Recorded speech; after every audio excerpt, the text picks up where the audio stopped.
Sanjeet sir chemistry classes में आप सभी का वेलकम है। ऑप्टिकल आइसोमेरिज्म जैसा कि आप लेक्चर में देख रहे हैं फर्स्ट, और वेज एंड डैश प्रोजेक्शन, इसमें बहुत सारे हम लोग मोस्ट इंपॉर्टेंट टॉपिक डिस्कस करेंगे। वेज डैश, फिजर, आरएस कॉन्फ़िगरेशंस, है ना। तो positive talk with Sanjeet sir. जो करना है आज कर लो, कल तो खुद भी कल के इंतज़ार में। तो आप चलिए लेक्चर हम लोग स्टार्ट करते हैं। फर्स्ट टॉपिक है wedge and dash projections. CH4 methane, और मीथेन में आप जो 4 हाइड्रोजन मैंने आपको शो किया है, 2 हाइड्रोजन को सेम प्लेन में मैंने यहाँ पर आपको बताया है, और एक यहाँ पर आप जैसा कि आप देख रहे हैं, है ना, ये डैश लाइन है और ये सॉलिड लाइन है, और solid in front of plane, और ये जो डैश है बिहाइंड द प्लेन है। तो यानी मीथेन का वेज एंड डैश प्रोजेक्शन, जिसको हम लोग टेट्राहेड्रल ज्योमेट्री, और मैंने यहाँ पर एक 3D से समझाया है आप लोगों को। ज़रा ध्यान देंगे, ब्लू कलर है ना, ये जैसे 2 प्लेन में है ना, और जैसा यहाँ आपको शो किया गया है ये solid line in front of plane, जैसे यहाँ रेड है, दिस इज़, यही आपका यहाँ से सॉलिड लाइन है, और बिहाइंड द प्लेन है ना, बिहाइंड द प्लेन यानी दिस इज़ ये डैश। आप जैसा कि इस व्यू से आप अच्छे से इमेजिन कर सकते हैं ना, और समझ सकते हैं वेज एंड डैश प्रोजेक्शंस को। मीथेन यानी CH4 जो टेट्राहेड्रल ज्योमेट्री किस तरह से अरेंज होता है, ये काफ़ी इंपॉर्टेंट है ऑप्टिकल आइसोमेरिज्म में, है ना। और ये बहुत बेसिक टर्मिनोलॉजी है, और इसमें हम लोग देखेंगे इसका यूज़ कैसे करना है, ठीक है। चलिए, अब नेक्स्ट टॉपिक है फिशर प्रोजेक्शन। नेक्स्ट टॉपिक है दिस इज़ फिशर प्रोजेक्शंस, इसको हम लोग ध्यान देंगे, ठीक है। फिशर प्रोजेक्शंस को रिप्रेजेंट किया जाता है, दिस इज़ ये लाइन आप जैसा आप देख रहे हैं, है ना, पॉइंटर से मैं आपको दिखाना चाह रहा हूँ। दिस इज़ ये हॉरिजॉन्टल, और दिस इज़ ये वर्टिकल, यानी हॉरिजॉन्टल पे A और C है ना। ये यहाँ पर टुवार्ड्स द ऑब्जर्वर। क्या इसको समझने के लिए हम लोग और आसान करते हैं। सपोज डेट, है ना, आपका मैं चेहरा यहाँ बना दिया, और ये आप है, तो A एंड C जो है ना आपके तरफ आ रहा है, आपके ये तरफ आ रहा है A एंड C, और B एंड D क्या है, आपसे दूर, away from the observer, away from the observer, और आपके पास टुवार्ड्स द ऑब्जर्वर। और जैसा कि आप यहाँ पर देख रहे हो कि, है ना, जैसे यहाँ पर in the front of plane, है ना, इमेजिन करो आप यहाँ पर खड़े हो, और ये रेड जो है ना बॉल है वो आपके साइड है।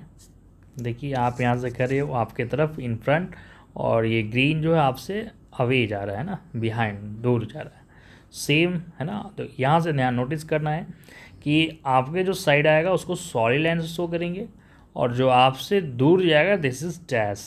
ये बहुत मोस्ट इम्पॉर्टेंट है, यहाँ पर ध्यान देने वाली बात, जो कि हम फिशर प्रोजेक्शंस में यूज़ किया है ना। ये आपके चेहरा बना दिए, आप अपने चेहरे इसमें देखिए, और A and C towards observer, देखिए A एंड C आपके साइड है ना, तो यहाँ आपका मैंने चेहरा बनाया तो सॉलिड लाइन से, और B एंड D आपसे अवे, दूर जा रहा है, तो उसको आप बनाएंगे, और बस इसको। अब यहाँ पर दिस इज़ फिशर प्रोजेक्शन, ये this is vertical line, pointer आप देख रहे हो E एंड F, और इसको हम लोग अलग एक मार्क से समझते हैं ना, E एंड F, देख रहे हो एरो से मैं दिखाया, और A एंड B, और आपने ये समझ लिया है कि जो हॉरिजॉन्टल लाइन है वो टुवार्ड्स द ऑब्जर्वर है, आपके, है ना, आपकी ओर आ रहा है, तो दिस इज, इसको हम लोग ऐसे रिप्रेजेंट करते हैं, करेक्ट,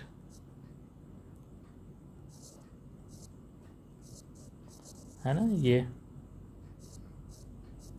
ऐसे थोड़ा ड्राइंग, है ना, मेरा बहुत खूबसूरत सा ड्राइंग है, तो इसको देखते रहना ये, और this is E and F, है ना, आपसे ये दूर है, तो दिस इज सिंपल, ये फिशर प्रोजेक्शंस है, मतलब आप एक 1 वर्टिकल और हॉरिजॉन्टल आप एक से ज़्यादा आप देखेंगे। नेक्स्ट कॉन्फ़िगरेशन RS, है ना, R एंड S कॉन्फ़िगरेशंस बहुत ही इम्पॉर्टेंट है ना, आपको ऑप्टिकल में बहुत यूज़ होता है ना। जैसे यहाँ पर आपको सिंपल बताया जा रहा है ना, कि जो आर कॉन्फ़िगरेशंस क्या आप समझेंगे, क्लॉकवाइज रोटेशन है ना, क्लॉकवाइज दिस इज रोटेशंस को आप आर और एंटी क्लॉकवाइज को एस, यहाँ तक आप है ना।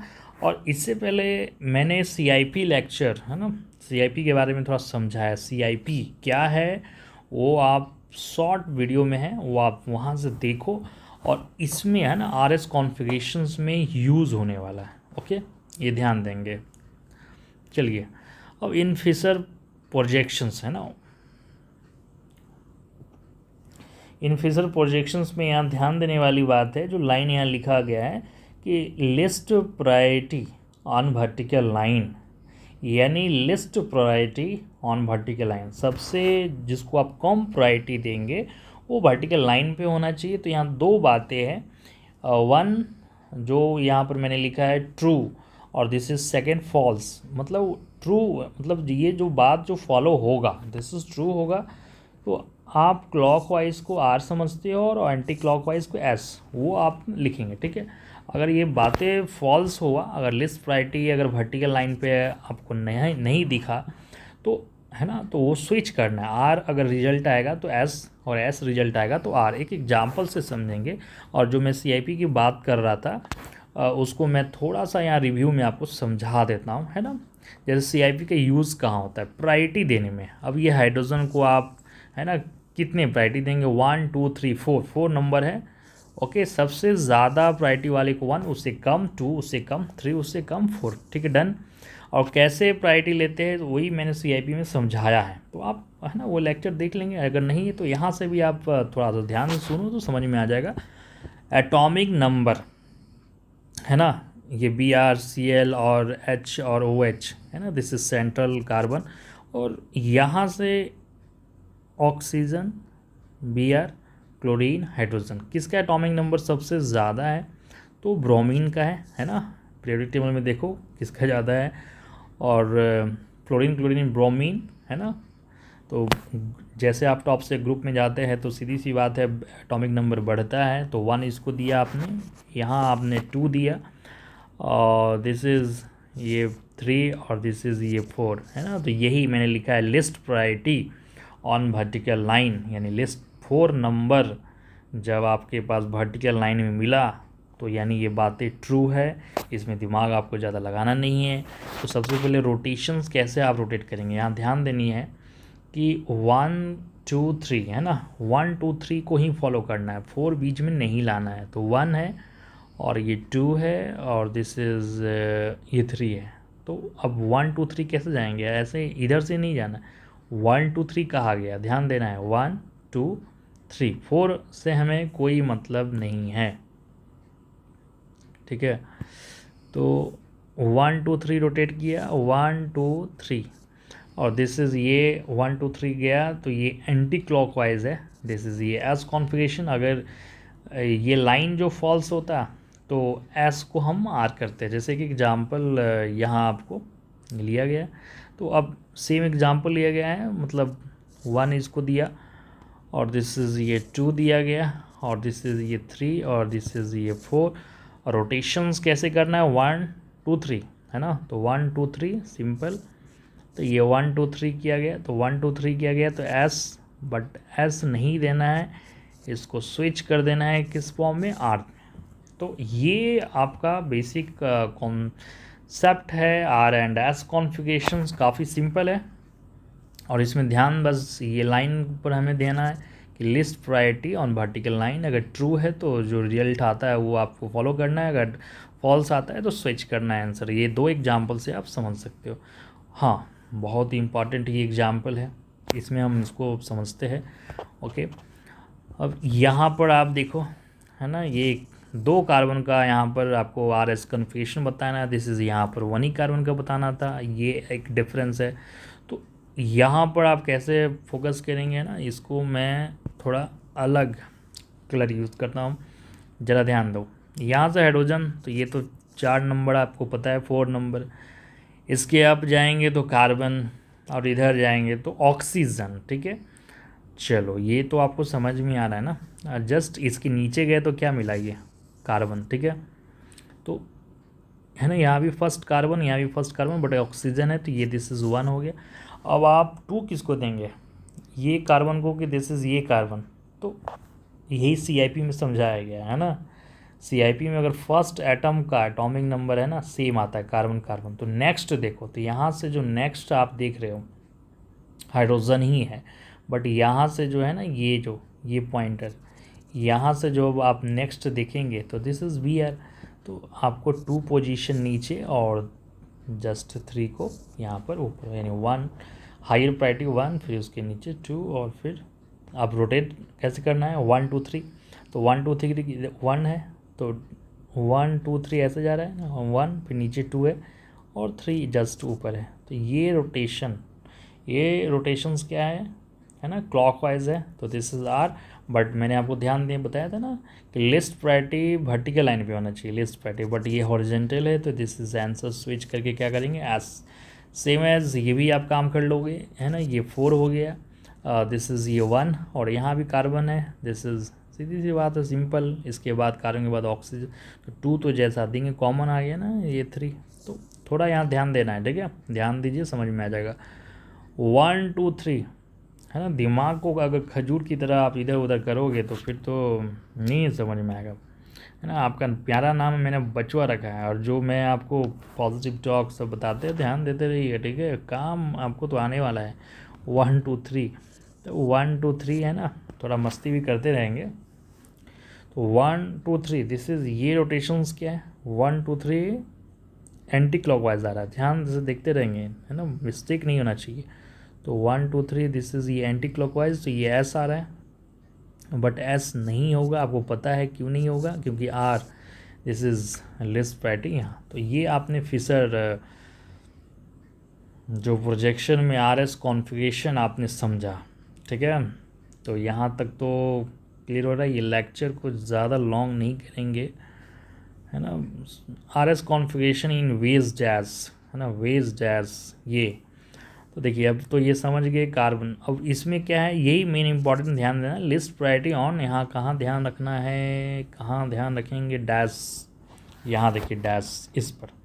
अगर ये बातें आपके ट्रू है तो इसमें कुछ नहीं करना है ना, क्लॉकवाइज को R और ये एंटी क्लॉकवाइज को S। बट फॉल्स है तो आपका टास्क थोड़ा बढ़ेगा। वो टास्क में क्या करना है कि आपको इवन इंटरचेंज 2 बार, है ना, 2 टाइम्स कम से कम इंटरचेंज करके लिस्ट प्रायोरिटी को आपको डैश पिलाना है, बस ये आपका एक नेक्स्ट टास्क। तो अभी बना बनाया रोटी खाते हैं, यहाँ पर देखते हैं। सिंपल सा बात है कि क्लोरीन को आपने 1 प्रायोरिटी दिया, एटॉमिक नंबर ज़्यादा, फिर फ्लोरीन, है ना, ये थोड़ा इरेज हो रहा है 2, और दिस इज़ ये 3, और दिस इज़ ये 4। बना हुआ रोटी आपने जल्दी खा लिया, 1 2 3, तो 1 2 और ये दिस इज़ 3, 1 2 3 रोटेट किया, और ये एंटी क्लॉकवाइज है S, तो S रिजल्ट आ गया, एंटी क्लॉकवाइज है। लेकिन अगर लिस्ट प्रायोरिटी अगर डैश पे नहीं आता, जैसे यहाँ पर आप जरा ध्यान दीजिए, है ना, टाइम का भी ख्याल रखना है, क्योंकि ये लेक्चर मैं ज़्यादा लॉन्ग नहीं करना चाह रहा हूँ, है ना, क्योंकि जितना आप शॉर्ट में समझ जाओ। तो ये 1 हो गया, सॉरी है ना, ब्रोमीन। ये एग्जाम्पल में आपको यहाँ पर क्लोरीन फ्लोरीन और ये था, इसमें मैंने थोड़ा चेंज किया, तो यहाँ पर आपको ब्रोमीन का ये 1 आता है, फिर ये दिस इज़ 2, और दिस इज़ ये 3, और दिस इज़ ये 4, करेक्ट।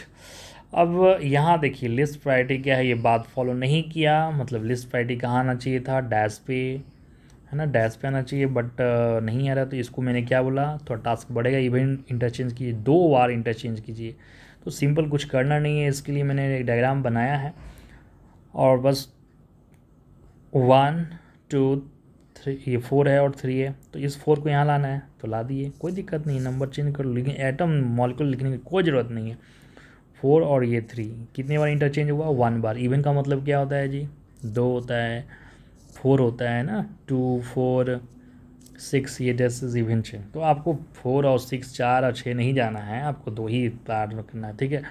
तो 3 को यहाँ लाए, 4 को लाए, एक बार और इंटरचेंज करना है ना, दिस इज ये 1 यहाँ आ गया और ये 2 आ गया। अब आपका काम आसान हो गया, फटाफट यहाँ पर आप लेके जा सकते हैं ना। 1 2 3 रोटेट करना है, ये तो बात फॉलो करना। 1 2 3, 1 2 3 करना है। दिस इज़ ये आ रहा हो गया बस आ रहा है। इसमें इवन इसमें स्विच नहीं करना है, इस चीज़ का ध्यान रखेंगे, ठीक है। तो ये RS कॉन्फ़िगरेशंस है ना, वेज एंड डैश में ये बात है। और कन्वर्जन ऑफ 100 हॉर्स, यानी 100 हॉर्स प्रोजेक्शंस को फीचर फॉर्म में बनना है, काफ़ी इंपॉर्टेंट है। ये सारे जो ऑप्टिकल में आप क्वेश्चंस बनाएंगे ना, तो है ना, इनेंशियोमर, डायस्टियोमर, मीज़ो, है ना, आपका जो रिप्रेजेंटेशंस होता है 100 हॉर्स फीचर, ये सब बहुत यूज़ होता है। जब बनाओगे तब समझ में आएगा। तो अभी फ़िलहाल 100 हॉर्स एंड फीचर, इसको हम लोग समझते हैं। देखिए इसमें क्या है, EF और यहाँ पर B है ना, रेड कलर में दिखाया है, C and D। ये जो आपका एक फॉर्मेट दिया गया है ना, आप ज़रा गौर करो, CD और जो A आपको दिख रहा है, CDA, दिस इज़ UI जैसा दिख रहा है ना, बचपन में पढ़े थे, है ना, अभी भी पढ़ते हो बट ध्यान कम देते हो, है ना, क्योंकि अब बहुत लंबे लंबे आप पढ़ रहे हो, है ना, आगे की बात कर रहे हो, तो ये सब अल्फ़ाबेट कहाँ से आएगा। EF और B, ये भी दिस इज़ Y है, तो इसको हम लोग बोलते हैं एक्लिप्स्ड, यानी सेम टाइप ऑफ कॉन्फ़िगरेशन जो इक्लिप्स है, ये फॉर्मेट है। अगर बच्चों आप ज़रा ध्यान दीजिएगा, आप पूछेंगे सर ये अगर ये Y है बट ये Y जैसा ना दिखे, ये उल्टा Y दिखे, तो सिंपल सा बात है, जो ये फॉर्मेट मैंने दिया है ना, यानी इस उल्टा Y को यहाँ पर जो उल्टा Y दिखेगा, जैसे कि एग्जांपल देखिए, है ना, ये Y है और आपका मैंने आपको प्रॉब्लम यहाँ पर दे चुका है, जो आप मेरे से पूछने वाले हैं सर ये तो ये उल्टा है ना, ये तो आपने डायडस तो समझाने के लिए बनाया है, ये CS3 और ये H और D ये उल्टा Y है। तो ऐसा नहीं है कि हम बस इसमें जो कॉपी किए हैं और इसी से हम कॉपी कर लेंगे। देखिए मैंने यहाँ पर सीधा Y बनाया है, देखिए यही तो समझना है आपको, बस कैसे किया जा रहा है। तो दिस इज़ ये फॉर्मेट को याद रखना है, ठीक है, कि 100 हर्ट्ज़ में जो भी रहेगा तो हमें इस जो सेंटर पे जो अरेंजमेंट है यहाँ जो दिख रहा है आपको, सेम टाइप होना चाहिए। अगर यहाँ उल्टा वाई तो यहाँ भी उल्टा वाई, अगर यहाँ सीधा तो यहाँ भी सीधा, तो ये सीधा का फॉर्मेट ध्यान रखेंगे, ठीक है। और BT क्या है ये लिखा, मैं आगे समझाते हैं, चलिए। अब कुछ करना नहीं है बस, है ना, आप देखो फीचर प्रोजेक्शन में 2 कार्बन है, मैंने है ना वर्टिकल लाइन हॉरिजॉन्टल दे दिया है, 2 कार्बन। अब देखो ये A और B को मैंने यहाँ टॉप में रखा है, देखो इसी को T लिखा है टॉप और B को बॉटम, बस ये ध्यान रखना है, ठीक है। और यहाँ C and D है, E and F, तो C and D बस ये तो आपको पता चल ही रहा है, लेफ़्ट साइड, और दिस इज़ ये राइट साइड है, तो लेफ़्ट और राइट मैंने कर दिया। C है ना लेफ़्ट और ये D राइट, ये है ना राइट, बस ये फॉर्मेट होना चाहिए। और इसी पर एक एग्जांपल देखिए, HBr CS3, ये तो ठीक है Y है, एज्यूम करो Y, तो ये भी हमें Y में कन्वर्ट करना है। अगर आप इसको उल्टा Y समझते हो तो इसको उल्टा Y में कन्वर्ट करो, जैसा आप, है ना, एक आप कॉन्सेप्ट एज्यूम कीजिए, उसी पे आप चलिए, ज़्यादा आसान लगेगा। तो देखिए, तो यहाँ पर HBr और CS3 है ना, ये सीधा Y है, तो इसको सीधा Y में कैसे करेंगे, बहुत आसान है, ज़रा ध्यान दीजिए यहाँ पर, यहाँ से आप कंफ्यूज मत होना।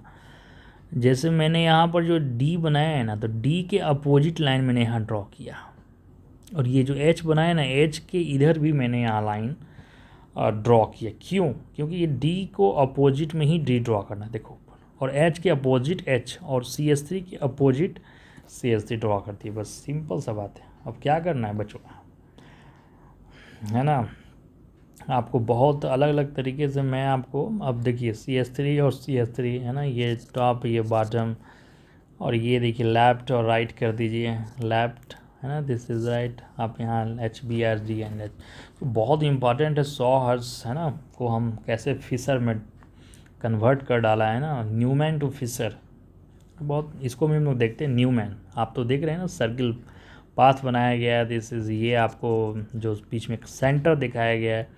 अब जो ये प्रोजेक्शंस आपको दिख रहा है एकदम डिस्टेंस पे है, दिस इज़, इसको बोलते हैं स्टैगर्ड, क्या बोलते हैं, स्टैगर्ड। 11th में पढ़े होगे ना बच्चों ये सब चीज़ें, क्योंकि आप तो है ना कहते हैं सर भूल जाते हैं, सब भूलने से नहीं होगा, ठीक है ना, भूलो मत, थोड़ा सा ध्यान देते रहिए, सब आपको आने लगेगा। देखिए स्टैगर्ड में ही ये होना चाहिए, अगर ये थोड़ा पास में अगर इक्लिप्स में हो, है ना, ये चीज़ सटा है, तो फिर नहीं, इसी फॉर्मेट में हम लोग ध्यान देंगे। देखिए कैसे, क्या बहुत सिंपल है। स्टैगर्ड में ना आप जानते हैं ये एंगल तो 60 डिग्री पे होता है। चलिए ठीक है। और इसमें देखिए आगे ये है ना फ्रंट कार्बन, समझो ये सर्किल है, दिस इज़ बैक कार्बन। तो 1 3 एंड 2 और बैक में 6 4 5। तो देखिए फिजर में तो मैंने शो किया ही, पहले समझते हैं। ये जो फ्रंट में बताया 1 3 2, देखिए मैंने शो किया है 1 3 2 है ना। यहाँ भी ध्यान देना है, जब भी हम फिशर में जाते हैं तो ये देखिए 1 3 2 है, और उसके पीछे वाला पोर्शन मैंने लिखा है 6 4 5 6 4 5। तो ये और ये एक जैसा नहीं है। आप देखो यहाँ उल्टा वाई है, बट ये है ना सीधा वाई है।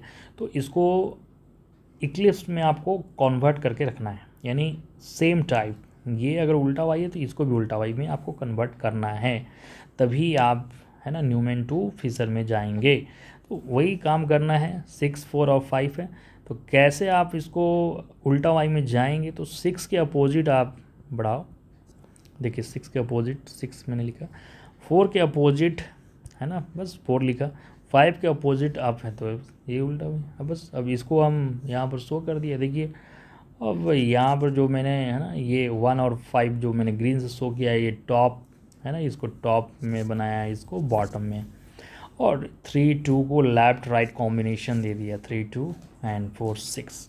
तो ये चीज़ का आप ध्यान रखेंगे। न्यूमेन टू फिशर मतलब इस सब का टाइप है, स्टैगर्ड है, तो दिस इज स्टैगर्ड में ध्यान रखना है। और जब भी आप कन्वर्ट कर रहे हैं तो ये आप सेम टाइप कॉन्फ़िगरेशंस में यूज़ करना है, ठीक है। 100 हर्ट्ज़ है ना यहाँ तक। फिर इसके बाद जो एक